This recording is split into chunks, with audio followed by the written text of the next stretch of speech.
ہم ان پہ ڈیپینڈ نہ کریں. تو آج دین دنیا دونوں ایک دوسرے سے کیا ہو گئے ہیں؟ بولو نا, الگ. تو میں جو بار بار کہہ رہا ہوں نا, ہدف آخرت بنانا ہے, تو ایسا نہ ہو کہ آپ یہ سمجھیں کہ ہم نے اب پڑھائی چھوڑ دینی ہے, ہم نے اب صحت بنانے کی فکر چھوڑ دینی ہے, ہمیں دنیا کا پتہ ہی نہ ہو. یہ ہرگز مطلب بولو نہیں ہے, یہ تو رہبانیت ہے. لِيُظْهِرَهُ عَلَى الدِّينِ كُلِّهِ, اللہ کہتے ہیں میں نے محمد صلی اللہ علیہ وسلم کو اس لیے بھیجا تاکہ اسلام کو تمام دینوں پہ غالب کر دیں. تو یہ غلبہ, اس غلبے کے لیے آپ کو وہ تمام جدید علوم سے آراستہ ہونا پڑے گا جن علوم سے آراستہ ہوئے بغیر اس زمین پہ غلبہ ممکن ہے ہی نہیں. تو یورپ نے جو ترقی کی مسلمانوں کو دیکھ کے کی ہے, پھر ان کی ترقی میں رکاوٹ بنے ان کے مذہبی لوگ, کیونکہ وہ مذہب منسوخ شدہ تھا. لیکن پھر ایسی مذہب کی بغاوت کی ہے کہ عیسائیت میں جو صحیح چیزیں تھیں ان کو بھی چھوڑ دیا انہوں نے. عیسائیت زنا سے روکتی ہے جیسے اسلام روکتا ہے. انہوں نے کہا اب عیسائیت کو ہم جب نکالیں گے نا اپنے کلچر سے, تو زنا بھی شروع کیا. عیسائیت ہومو سیکچولیٹی کی قائل نہیں ہے. حضرت عیسیٰ علیہ السلام کی تعلیمات ہیں, لوط علیہ السلام کا واقعہ تورات میں بھی ہے, انجیل میں بھی ہے. لیکن انہوں نے ایسی بغاوت کی ہے نا, جب ریئیکشن ہوتا ہے تو بڑا سخت ریئیکشن ہوا. انہوں نے کہا مذہب کو نکالو بالکل. اگر اسلام کو فالو نہ کرتے تو بھائی تم عیسائیت کو ہی کر لیتے, اور جو چیز اس کی آپ کو لگ رہا ہے کہ پادری جہاں رکاوٹ ڈال رہے ترقی میں, اس رکاوٹ کو قبول نہ کرتے. لیکن اتنی بغاوت کی تو اس سے تو اس عیسائیت کروڑا گنا بہتر تھی. کم از کم فیملی سسٹم تو بنا ہوا تھا نا, ابا اماں کا احترام تو تھا نا, استاذ کا احترام, ابا اماں کا احترام, رشتہ داری, بہن بھائی. یہ تو عیسائیت میں بھی وہی حقوق ہیں جو اسلام بتاتا ہے.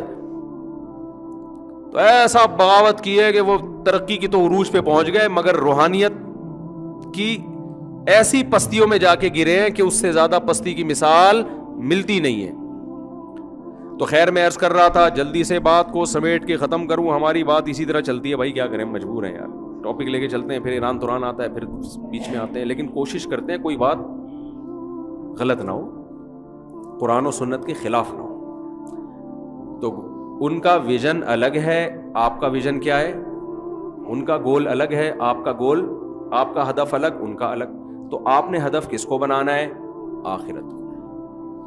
جب آپ آخرت کو سامنے رکھو گے تو دنیا تو پھر بھی آپ کماؤ گے, بلکہ فرض ہے آپ پہ دنیا کمانا, لیکن اس میں حرام کو آپ نے اپنی زندگی سے نکالنا ہے. گورا ٹینشن دور کرنے کے لیے شراب پیتا ہے, آپ ٹینشن دور کرنے کے لیے سو جاؤ اچھے بچوں کی طرح. یہ بہترین طریقہ ہے بھائی. پھر بھی نیند نہیں آ رہی, بھاگو دوڑو ورزش کرو, تھکو گے, نیند آ جائے گی.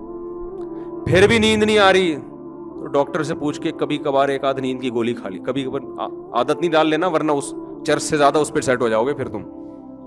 یہ نیند کی گولیاں اور یہ سب کھوپڑیوں کو آؤٹ کرتی ہیں. قرآن کھول کے بیٹھ جائیں, کہہ رہے نیند آ جائے گی. بیوی سے باتیں شروع کر دیں, نیند آ جائے گی. تو ڈاکٹر کہتے ہیں, میں میڈیکل سائنس میں ٹانگ نہیں اڑا رہا, ڈاکٹروں سے سنی ہوئی باتیں نقل کر رہا ہوں, کہ نیند کی گولی کبھی کبھار کھانے میں کوئی حرج نہیں ہے, لیکن عادت نہ ڈالیں اس کی. کبھی کبھار کا مطلب بلا وجہ تو ویسے ہی نہیں کھائیں. کبھی ایسا ہوتا ہے کہ بہت زیادہ تھک گئے, کوئی دماغی کام ہے, صبح کوئی بہت ضروری ہے, تو پھر ڈاکٹر لوگ ہی کہتے ہیں کہ ایک آدھ میں کبھی کبھار میں فرق نہیں پڑتا. بلکہ وہ کہتے ہیں نہ کھانے سے وہ کھا لینا بہتر ہے, کیونکہ نہیں سوئے گا پھر جو دماغ خراب ہوگا نا اس کا, صبح پتہ نہیں کیا کیا کرے گا جا کے. یہ اس سے بہتر ہے کہ کھوپڑی کو تھوڑی دیر کے لیے سیٹ کر لے. لیکن یہ ایک دفعہ میں یہ عادت پڑتی ہے, یہ بھی ذہن میں رکھو. جو پھر آدمی کو مزہ آتا ہے, پھر کہتا ہے کل بھی کھاؤں گا, یہ نہ کریں آپ کام, یہ بہت ڈینجرس ہے. تو سب سے بہتر طریقہ, بھاگے دوڑے, پسینہ نکلا. جب جسمانی طور پر آدمی تھکتا ہے تو دماغی طور پہ اس کو سکون ملتا ہے. تو گورا پیے گا شراب, آپ نے شراب نہیں پینی, کیونکہ یہ آپ کو آپ کے آخرت سے کیا کر رہا ہے, یہ عمل ہٹا رہا ہے. تو اب کرنا کیا ہے؟ پہلے تو میں نے بتا دیا ہدف آخرت ہے. اب آخرت کے لیے آپ کو دنیا بھی کرنی ہے, ظاہر ہے. پہلے تو اللہ میاں نے 5 عبادتیں ہمیں بتائی ہیں. گورا ان 5 عبادتوں کو ٹائم ویسٹنگ سمجھے گا. کیا خیال ہے بھائی؟ دیکھو کل پیپر ہے, گورے کو پتا ہے کہ کل میں نے امتحان دینا ہے, ہندو کو پتا ہے کہ کل میرا, گورے ہی بات نہیں, اس میں ہندو بھی داخل ہیں, سکھ بھی داخل ہیں, اس سکھ سے مجھے یاد آیا, ابھی ایک سکھ ہیں, ان سردار جی نے میرے خلاف کوئی کلپ بنایا ہے, میں نے کہا داڑھی بڑھاؤ, اور سکھ مذہب میں یہ کہ سب جگہ, تو یہ خوب سمجھ لیں نیچے نا کچھ لوگوں نے طنز کیے ہوئے ہیں سردار جی پہ, تو یہ طنز کرنا ہمارا طریقہ نہیں ہے. آپ اپنی بات مثبت انداز میں, مدلل انداز میں پیش کر دیں, اگلے نے جواب دے دیا, لوگ دیکھ لیں گے کس کا جواب میں دلیل ہے, کس کے جواب میں دلیل نہیں ہے. لیکن یہ جو نیچے لوگ مسلم لوگ کچھ طنزیہ لب و لہجہ اختیار کر رہے ہیں نا, تو یہ خوب سمجھ لو جب آپ اس طرح سے طنز کرنا شروع کریں گے نا, کسی کے اوپر مذاق اڑانا شروع کریں گے, تو اس سے اسلام کے قریب آنے کے بجائے لوگ دور ہو جاتے ہیں کہ ان کو تو بات کرنے کی تمیز نہیں ہے. تو جیسے سردار جی نے بڑی تمیز سے ایک چیز ریکارڈ کروا دی, تو آپ نے بھی کمنٹس تمیز سے ہی کے دائرے میں ہی کرنے ہیں. اس وقت تمیز مارکیٹ سے کیا چل رہی ہے, شارٹ چل رہی ہے, فوراً جوش میں آ جاتے ہیں. موسیٰ علیہ السلام کو اللہ نے فرعون کے پاس بھیجا تھا, کتنا بڑا ظالم تھا وہ, تو اللہ نے موسیٰ علیہ السلام سے کیا فرمایا, قولا لہو قولا لینا, نرم لہجے میں بات کرنا. تو فرعون سے جب نرم لہجے میں بات کرنے کا حکم ہے, تو باقی تو سب فرعون سے چھوٹے ہی ہیں. تو آپ نے اپنے ٹائم کو بچانا ہے, ٹائم کی حفاظت کرنی ہے.